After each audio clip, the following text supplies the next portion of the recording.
এই দেশটা যেন এখন এক মগের মুল্লুক, যে যেভাবেই পারছে লুটে পুটে খাচ্ছে। বন জঙ্গল থেকে শুরু করে পাথর, নদীর বালি কিংবা মাটি, কোনো কিছুই বাদ যাচ্ছে না, আর সব যেন নিঃশেষ। দেশের পর্যটন কেন্দ্রগুলো এখন ধ্বংসের দ্বার প্রান্তে। অবশ্য এ নিয়ে কারো কোনো মাথা ব্যথা আছে বলে মনে হয় না। দেশের সরকার কিংবা প্রশাসন থেকেও যেন নেই। ঘুরতে গিয়ে পাথর ছুঁড়ছে পর্যটকরা, না নিজেদের বাঁচাতে নয়, বরং পাথর খেকুদের হাত থেকে পর্যটন স্থানটিকে বাঁচাতেই পাথর ছুটছে তারা। কেননা সিলেটের পর্যটন স্থান সাদা পাথর প্রায় শেষ।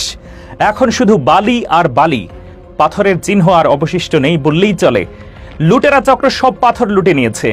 যে সাদা পাথরের আকর্ষণে পর্যটকরা এখানে আসতেন, সেখানে আর পাথর নেই।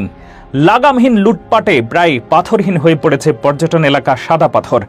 সিলেটের কোম্পানীগঞ্জ উপজেলার ভোলাগঞ্জ সীমান্তে অবস্থিত সাদা পাথর নামক পর্যটন কেন্দ্রটির নাম হয়তো কিছুদিন পর কেবল কাগজে কলমেই টিকে থাকবে।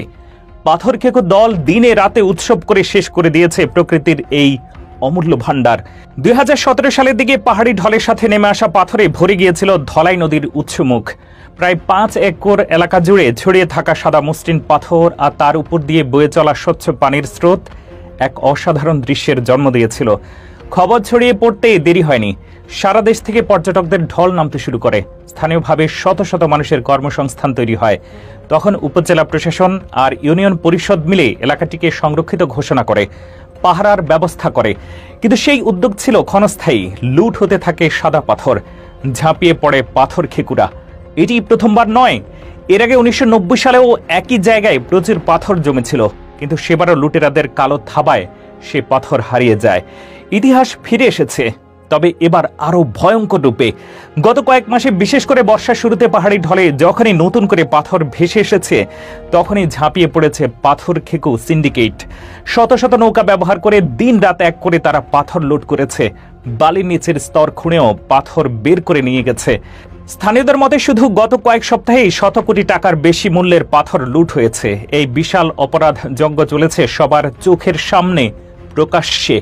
এই লুটেরাদের দৌরাত্ম্য এতটাই যে তারা কোনো কিছুরই তোয়াক্কা করে না। সাদা পাথর পর্যটন কেন্দ্রের পাশেই বর্ডার গার্ড বাংলাদেশ বা বিজিবির সীমান্ত ফাঁড়ি, এমনকি সীমান্তের শূন্যরেখা বা 0 পয়েন্ট থেকেও পাথর লুট করতে তারা দ্বিধা করেনি।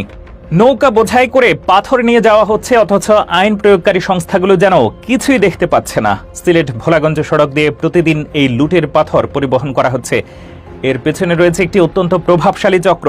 তাদের ক্ষমতা এতটাই বেশি যে স্থানীয় মানুষজন ভয়ে মুখ খুলতেও সাহস পায় না।